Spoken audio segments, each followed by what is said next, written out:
when these things are shrouded in secrecy, when we take away people's due process and then we say, well, they didn't deserve it because we know that they were terrorists or drug dealers because dear leader told us so, before you know it, they'll start coming for you, and people who were on your side yesterday will say, well, I'm sorry, but the young woman in the yellow jacket was also a terrorist and a traitor, and she doesn't deserve due process. But foreign combatants do not merit due process. But there's no evidence that these people are foreign combatants. Donald Trump is going to war with Venezuela, and these two Republican operatives on Abby Phillip's panel show twist themselves into knots trying to defend his actions in the Caribbean.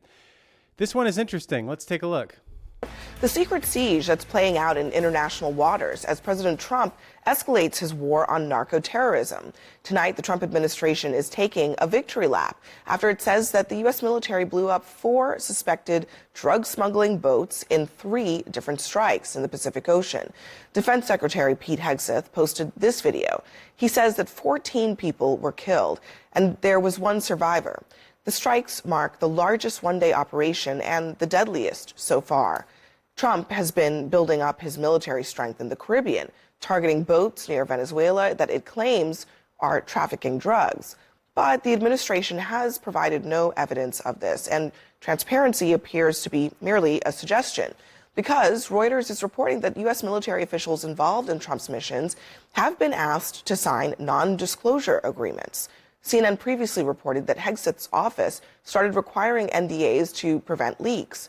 Now, Trump is right now overseas in Asia on his diplomacy tour. And today, he and Hegseth spoke to troops in Japan, where they both seemed to joke about blowing up boats. You've been watching what our missiles do to boats and ships and submarines. How about the submarine? They said, no, that was just fishing. The only problem is nobody wants to go into the sea anymore. Even the fishing boats, they say, let's take a pass. I would not want to be in a drug boat in the Caribbean right now.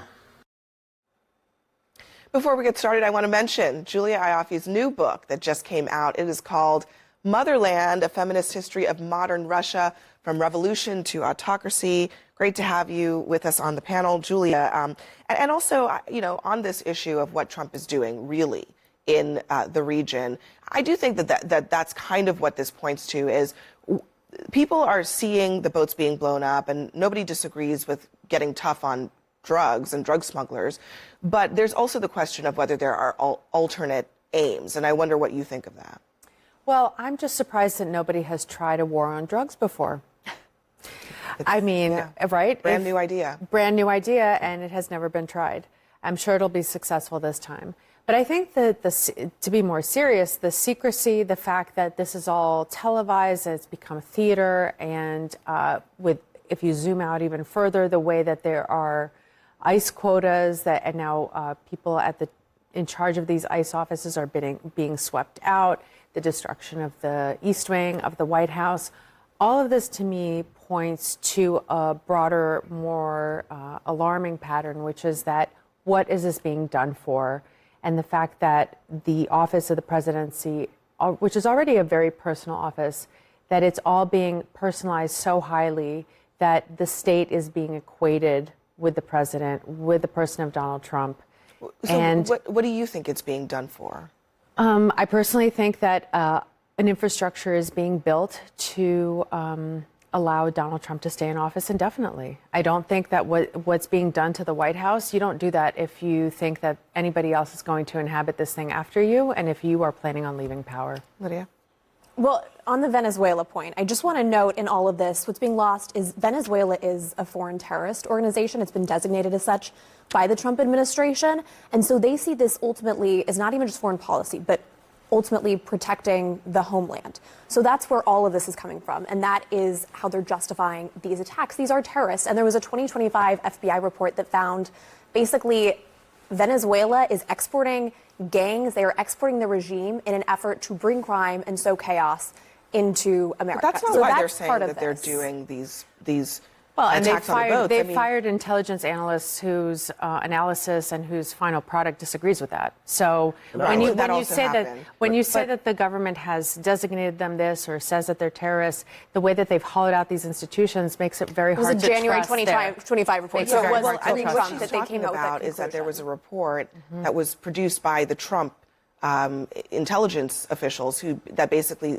countered this idea that there was sort of this government effort to, quote unquote, invade the United States with gang members. There was no, according to this report, they couldn't substantiate that. But again, I think it's pretty that is clear. a person who lives in New York, and maybe this is New York about is being gang members, terrorized by these gangs. But Trump is saying that it's actually about drugs. And look, I mean, if it's about drugs, why can't they produce any evidence to back that up? Well, they can. The nation is suffering from a huge number of drugs coming in across the southern border, carried by gangs from South America. 100,000 Americans dying a year from these overdoses. Fentanyl. And I can, Fentanyl, right? Which that's isn't right. coming from fentanyl Venezuela. doesn't come Well, from Venezuela. let me just They finish. want a regime change in Venezuela. Well, actually, this is what Trump has wanted since his first term. He tried to install Juan Guaido, not once but twice. It didn't work. So now there's a military buildup because they want regime change. And the Trump administration isn't even hiding it. So why are we pretending like this is about drugs? It is about drugs, and the fact is most Americans are very supportive of the idea of waging a war on drugs. These people may not be wearing the uniform of a foreign country, but they are nevertheless combatants against well, let me just America. also, can I just insert something that is fundamental about this? These strikes are also illegal. Yep. And so whether or not we want to talk about that fact or not is something else. But while you're talking about... I disagree with that. Well, I mean, you can. I mean, but it's not illegal. Rand Paul is going to Congress to try to get a bipartisan effort to make them illegal. But they are. And to But require Since 2011, drone strikes have go to been pretty Congress. widely strikes- used without these congressional strikes- authorization. And does that make it legal? No. It's been widely But used does that under make it legal? Obama, under Does that Biden, make it under legal? Trump. I mean, I have a problem with Barack Obama's drone strikes. Does that make it legal is the question. The answer is no. But also, I wanted to just piggyback one quick point about deposing deposing a leader in Venezuela. This is also about something that should make every American's blood boil because of our memories. It's also about oil. Mm-hmm. And we've been here before.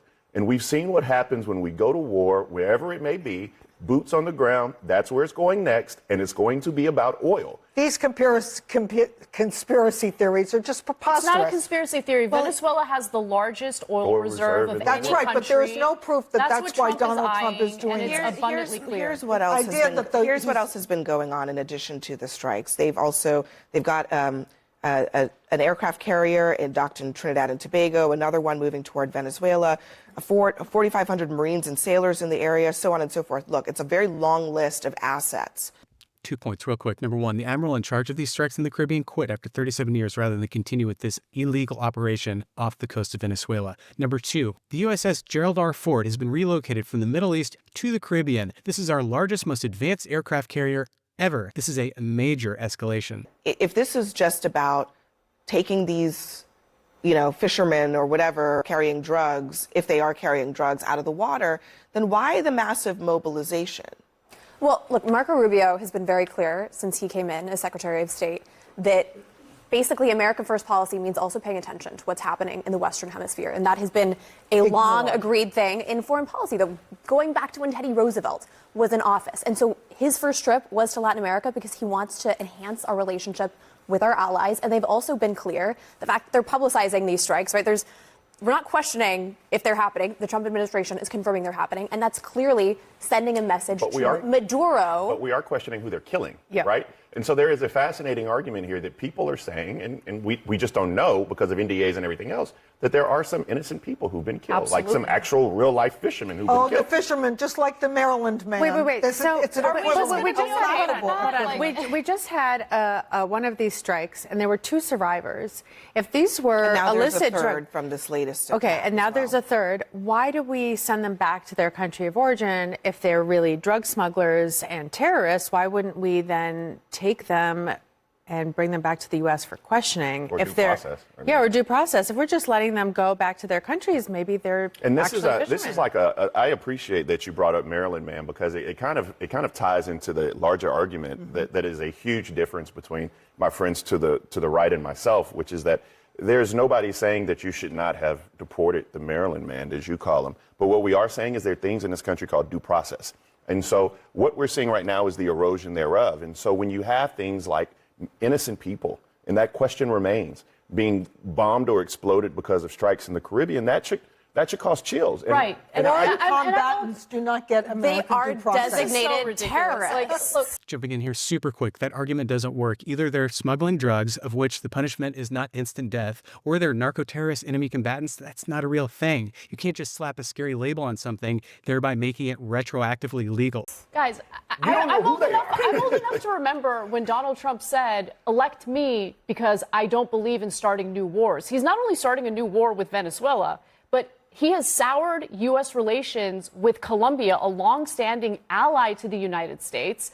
Just deciding to strike random boats in the middle of the ocean does nothing to stop. The reason that I appreciate you being aghast when you started your statement is because the way that this is going to be framed in the larger dialogue, which is like I love looking at social media when we get off air, is that for some reason we are protecting or taking the side of drug dealers, which is the most intellectually dishonest argument that people make. And it's hard to have substantive arguments. But the real thing that people are, I don't want two things. I don't want the erosion of due process, and I do not want to start another foreign war on the premise of oil or whatever it may be. Agreed. Can I just chime in about oil? as somebody who's a refugee from the Soviet Union? When these things are shrouded in secrecy, when we take away people's due process and then we say, well, they didn't deserve it because we know that they were terrorists or drug dealers because dear leader told us so, before you know it, they'll start coming for you, and people who were on your side yesterday will say, well, I'm sorry, but the young woman in the yellow jacket was also a terrorist and a traitor, and she doesn't deserve due process. But foreign combatants do not merit due process. But there's no evidence that these people are foreign They combatants. They're are. fishermen. Betsy, can I ask you this? The administration hasn't provided a shred of evidence of who these people are and what they've actually done. What she's saying on a fundamental level, which is that when the government just says we can kill whoever we want because we're telling you that they're bad guys, isn't that a bad precedent to set? That's a preposterous question. Not just for you, not just for those people, because I don't know who those people are. These but what about if would you about people inside? But what about if Joe the government Biden told you said this? that and it was not the government? I don't think he would tell us. There's no transparency with the Biden administration. Trump is at least letting us know what's happening, and they have promised more information. But look, I mean, he had been designated a Lydia, last I terrorist checked, we didn't have this scenario in the Biden administration. I mean, I think everybody would be raking them over the coals. About the Biden administration. But hold on, everybody would be raking them over the coals if they were striking boats on a daily basis without providing a shred of evidence of who they were striking. What kind of drugs were they carrying? What organizations were they a part of? I mean, you guys aren't at least inquisitive. You don't want to know anything about it? Where were they going? No, because these are really important questions, don't you think? Go along with it, right? Nobody, you're like, I'm curious because I've always wanted to know how people who are diametrically opposed to me on issues think. So do you want to know if they had drugs? Do you want to know where they were going or coming from? Do you want to know who they were? Do you want to know who they're... Betsy, do you want to know? I mean, do you care about any of that? Information is going to be provided. In the meantime, Rand Paul has gone to Congress. They're dead now, though. And he's expecting to get, and I think he will get, a bipartisan resolution asking Congress to give permission to Trump to conduct this kind of activity. And that's a good step. But nevertheless, Trump realizes, I believe, that his duty is to keep these drugs out of the United States. But what drugs are we even talking about? What drugs are we even talking about? You just talked about but hold on a fentanyl. second. But what drugs are we I talking didn't mention fentanyl. One of Yeah, our but other you- guests yeah, mentioned but the fentanyl. reason that they Fentanyl's not meant- hold coming on. from Venezuela. What drugs- Fentanyl I didn't comes say from China. fentanyl. I didn't say fentanyl. So what Hold on, drugs hold are on, coming hold from on, hold Venezuela? on. The reason that they're talking about fentanyl is because you said that the drugs that are killing all those hundreds of thousands of Americans, well, that drug is fentanyl. Yep. So the reason I'm asking you, do you even know what drugs we're talking about? Because I'd like I the don't. government to supply that information, but to suggest that Trump is becoming an authoritarian military dictator over this is preposterous. And that somehow linked to the White House ballroom. That's really wacky. I think what's ridiculous is that we're all pretending like this is about a drug war when in reality it's about a regime change war. Secretary of State Marco Rubio has a bone to pick. What they say out loud that we're supposed to pretend like we're not supposed to listen to. Marco Rubio, Secretary of State, has a bone to pick with Venezuela because he feels that they are providing material support to Cuba And he wants regime change in Cuba because he himself is a Cuban American and doesn't like that the communist revolution happened. I'd like to see regime change in Cuba, Okay, but that's too. not our business. Okay, we have people suffering here in the United States. I'm not interested in a regime change when war they are in coming any country. into the U.S. I'm interested in taking care of our country. When terrorists are coming into the U.S., it is What our terrorists? business. What are you talking about? MS-13, We Tren de provide Aragua, material there support are to terrorists all around the gangs, country, all around the according to globe the as we FBI, speak. there are literally gangs trying to infiltrate the U.S. So we would love to just sit I in our thought Trump corner was and not protecting deal our with borders. anything. What happened? He's not protecting our borders? Yeah, that's People exactly are able what to he's trying to infiltrate do. our country. He's trying to protect our by borders. killing random fishermen in the ocean. Out of the country. All right. Come on. So that was a great discussion. The whole drug boat narrative is a complete fabrication, just a pretext for Trump and Hegseth to march to war with Venezuela. And the fentanyl thing, that's BS too. Obviously, people are addicted to opioids because we were over-prescribing them like crazy for decades here in this country. Maybe if we had more oversight, then people wouldn't be so addicted to these strong opioids and trying to get it wherever they can. So we should be blaming the Sacklers, not these drug boats in the Caribbean.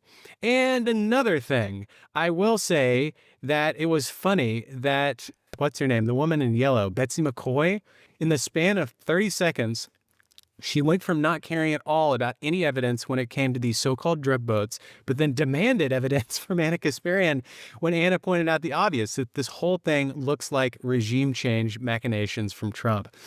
She's not dumb either. She's got a PhD, so I don't know if she's being purposely obtuse or what. Anyway, here's the bigger picture. The part that's getting lost here is that Venezuela has the largest oil reserves in the world. The world. 20% of all of the planet's oil is in Venezuela. Did you know that?